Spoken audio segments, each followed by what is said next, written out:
Can everybody hear me? Yeah. All right. Why are we here today? To stop psychiatric oppression.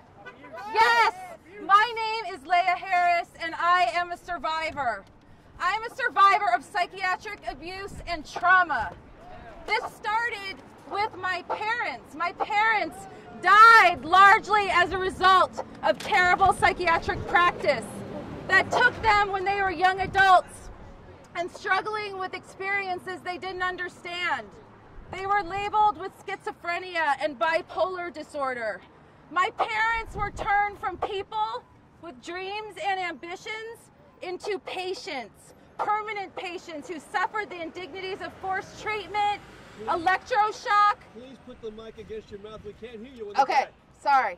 Involuntary commitment and the shocking amount of disabling heavy-duty psychiatric drugs. And as a result, they died early from a combination of over-medication and broken spirits. And I'm an orphan today because of psychiatry.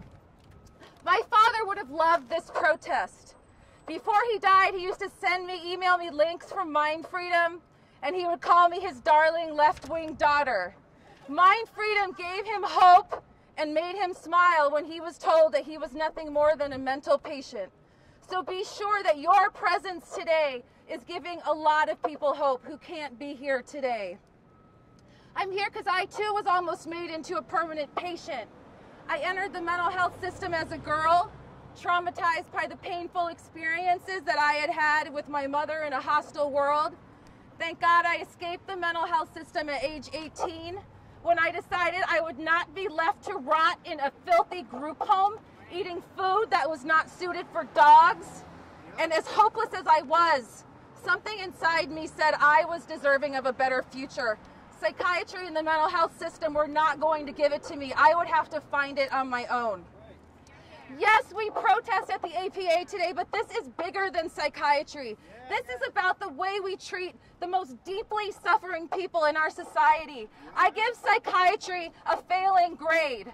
I give the mental health system a failing grade. Not only are they not helping people, as Jim said and others said, they are killing them.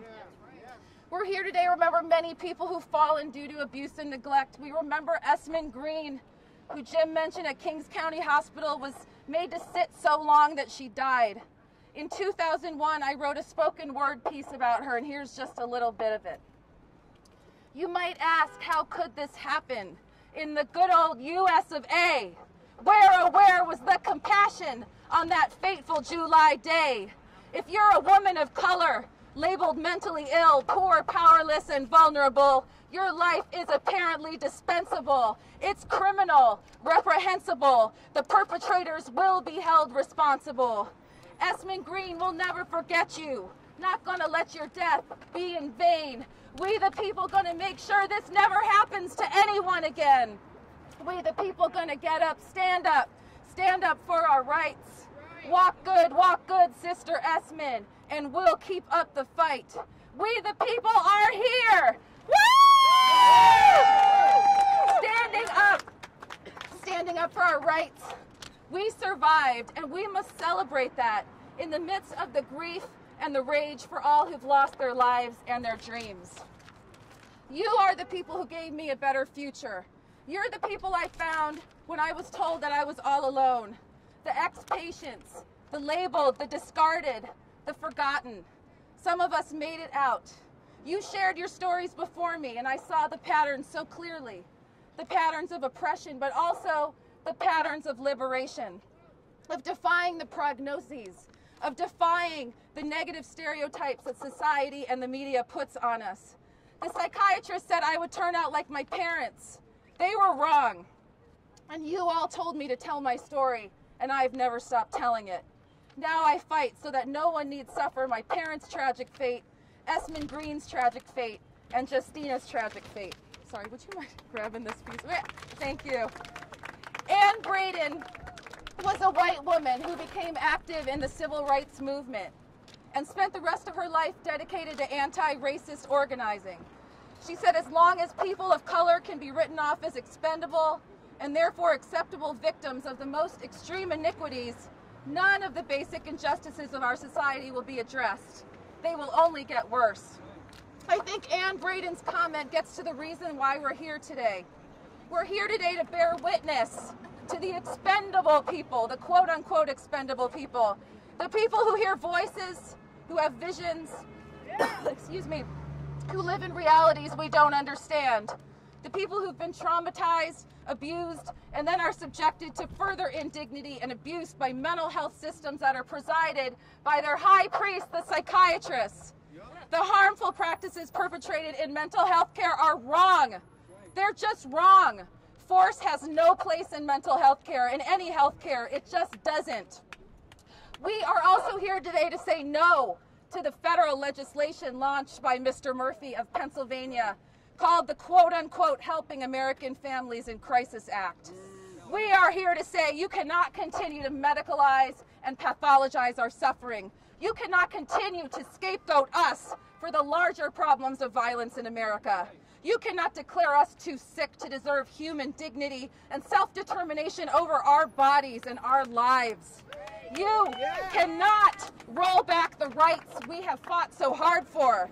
You cannot reward states who promote an institutional paradigm of forced care at the expense of real, voluntary, community-based services. We want affordable housing, opportunities for education, work, creativity, being a part of a supportive community. Mr. Murphy, you say our voices don't matter. It's only the voices of the MDs in that convention hall who matter. And we are here to repeat the words of Ann Braden, civil rights anti-racist activist. As long as we, the crazy people, can be written off as expendable and therefore acceptable victims of the most extreme iniquities, none of the basic injustices of our society will be addressed. Would you mind, somebody mind grabbing that real quick? Thank you. So windy. They will only get worse. And indeed, they are getting worse. Our country is fraying apart at the seams, and the DSM gets thicker with every edition. We are here to say no to HR 3717, no to fear-based legislation, and yes to social policies based on hope, human rights, and good common sense. And I'll wrap up with talking about Loren Mosher.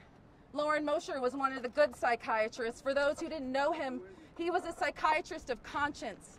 There aren't too many of those left.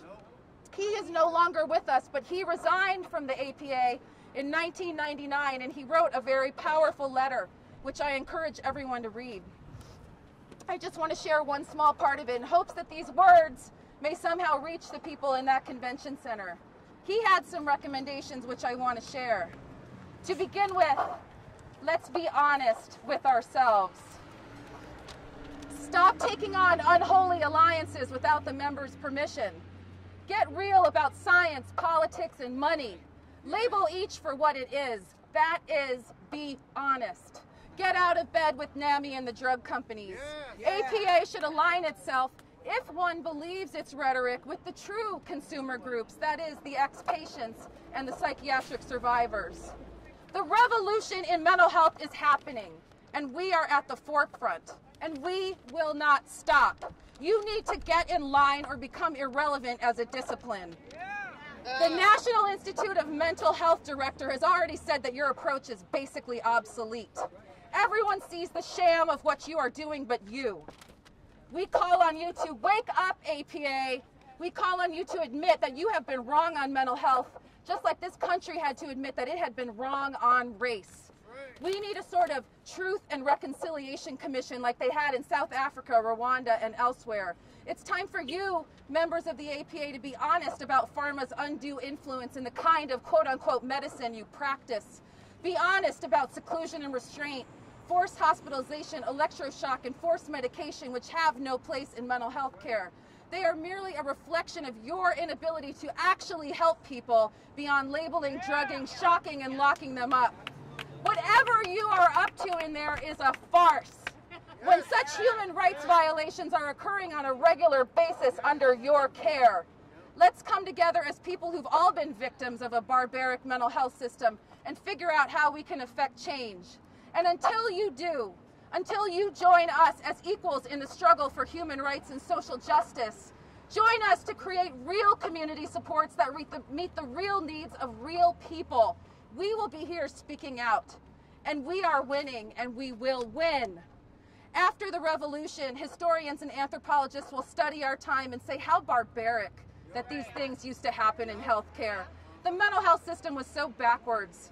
We're so glad we're more enlightened now. We will see this day. And love to all of you who carry on the struggle for peace and justice. Thank you.